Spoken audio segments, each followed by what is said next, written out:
crawling down this long, tight, squished together passageway heading towards the light from a dark little passage reminds me of one time as a baby when I was crawling out of my mom's vagina. Yep, looks like it too.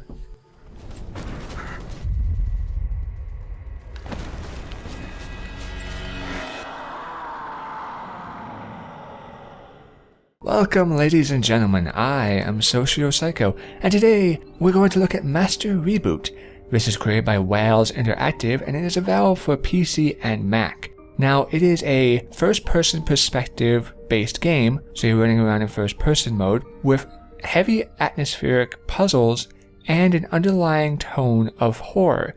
Now, it's not a horror game, so it's not set out to try to scare you, but the way the atmosphere is done is so that in some levels, it is rather creeptastic and will get under your skin. When we go into the options menu, what is nice is they have the audio slider for at least volume. Now, the music in the game is actually very well done, and I haven't had an issue with there only being one slider tied in with the SFX sound, because there's not all that many SFX sounds in the game. They have enough to make the atmosphere continuational, but it's not heavily reliant upon that in the art style they've chosen, and the music fills in the rest of the gaps. So I have not had an issue with there only being one slider. When we go into graphics, there are plenty of screen resolutions, and while the game's graphically is not anything all that amazing, it looks like a polished up game that was created in Unity, but I do believe it was made by the Unreal Engine. But graphics, I haven't found too many issues with. The game runs at a solid 60 frames per second, and it takes a certain art style and game style, which isn't necessarily bad, but is not high quality at all. It's a very simplistic game, which is a bit unfortunate because of the way art style is.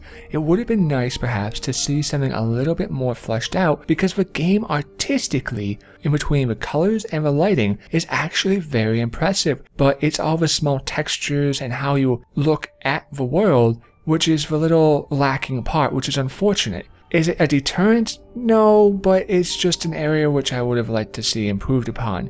But one thing that is a bit of a problem that I will note right now when it comes to performance in the game is that during my many hours of playing, I've had the game crash on me about 3 times.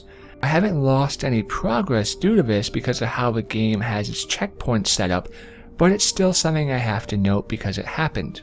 Another issue that I find some problem with is the fact that there is no FOV slider, no field of view capability in how you look at the game. This can be done for 2 reasons. One, because they want to keep their artistic style and they want to have you look through the world in their perspective to try to make you a little uneasy about certain things. But what actually happens more than anything else is that some people may suffer from headaches or even nausea because there's no field of view slider. I haven't suffered any real issues in the nausea department because of how the default FOV slider is, but I have noticed a slight little headache if I play for too long. So not having this capability to change that to somebody's personal preference is a real issue and could even be a deterrent for many people. Now, controls is another area that slightly anger me in their limitations. They have multiple controller types, but they don't have a way to rebind the keys. If you're somebody who is left-hand dominant and wants to play with a mouse, or your left hand is disabled for some matter, then not being able to rebind these keys to be able to more play the way you want is really inconvenient, and it's silly or slash stupid even for any game not to have rebindable keys because you're cutting out some of your market. Like I said earlier, what is the game? Well, the game starts out very basically. It makes you understand the movements and the controls, and then it does take a little bit, about maybe 10 to 20 minutes, depending on your speed, before the game really starts to play. Now, it doesn't mean the first 10 to 20 minutes is boring, but it doesn't throw you into really understanding exactly what's going on until that late in the game. It's not really a negative thing, but it is something to note. When you actually get into the game is split up by different sections. You start as the home base, and the home base has different levels, which are split up by zones. Zone 1 has 4 levels, Zone 2, 4 levels, Zone 3, 4 levels. You get the point.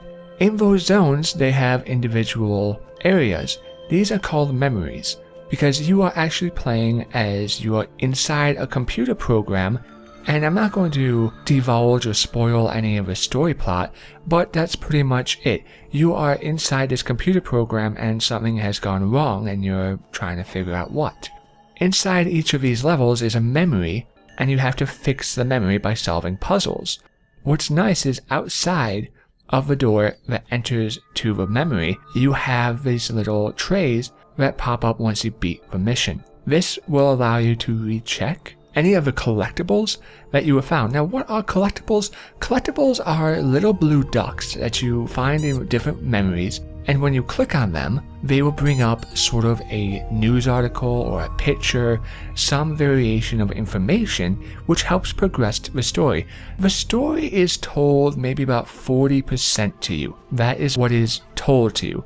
The rest of it, you have to figure out through little concepts or ideas and readings of these collectibles. Now, it's done in a very nice way where they give you the meatiest in that 40%, so even if you don't seek any of the information out, you can still have a very basic understanding of what's going on through how the story progresses you through. But when you learn all these other little things about the game, it teaches you and moves you forward, and you're like, okay, I understand this world a little bit better and a little bit better. The game, like I said before, is pretty puzzle heavy, and this is not a bad thing. Puzzles in the game are very well done. They put a lot of effort, a lot of time, and a lot of creativity inside these puzzles. You have a large variation of what you'll come across. Some will be music based, some will be clever, some will be memory, some will be answers, some will be math. The game doesn't just throw one style of puzzle and say, okay, congratulations, do this 20 times. It has a large variation, and I never felt like I was getting burdened or bombarded, even in repetitiveness of the tasks I was doing, because there really is no repetitiveness to this game. Every puzzle, every zone is different enough to where it sets a different tone, a different atmosphere, a different curiosity, a different adventure. The way they've tied the puzzles into the level design was a great success.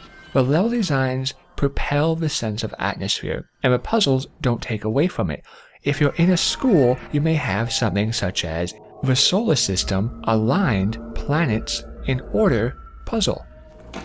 And when you're in different zones, the puzzles match those different zones. It does a very good job of keeping its atmosphere together. There are also on some missions though, maybe 2 to 3, where instead of puzzle, it's more like a scavenger hunt.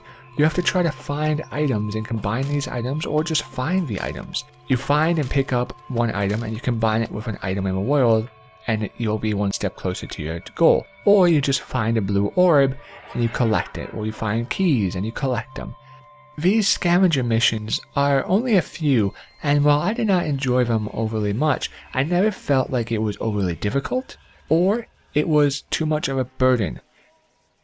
The game has a sort of evil computer protagonist, and it will try to kill you, though like I said earlier, you don't lose much progress because the levels are split up. The nice thing about it is if you're in one puzzle and you get stuck, you can leave that puzzle, go to a different one, and while you may have to start over when you come back in there, you're already experienced enough of what you did, so it's not an issue to get back to where you were. The levels and checkpoints are divvied up by the missions you complete.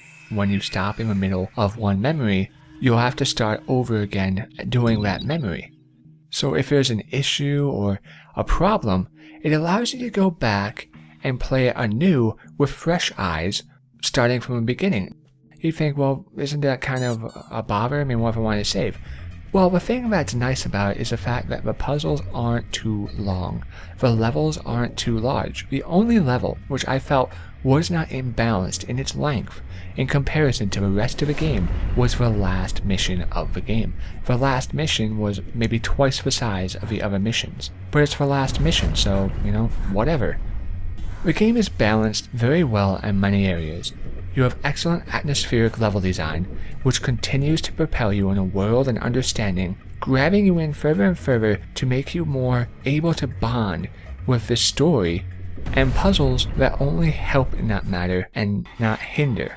But there are some levels which have a bit of a fear element to them. There are some levels which have a bit of a spook or maybe a stealth aspect needs to be taken.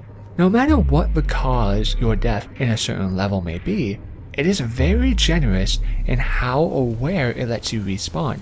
If you die on a level, you don't lose all of your progress. You keep the items that you found, and you keep the progress you've made on that level, and you think, well, that doesn't sound very intriguing. But it's not a negative thing. The way the level is put out is that they are fairly small, and there are usually 3 puzzles in each memory. These are not difficult tasks to accomplish, but they do require cleverness and wit. And dying now and again isn't something that is a deterrent. Usually I would say the fact that you don't have a death system and there isn't much of a fear of death as a severe deterrent because there's no backlash from it.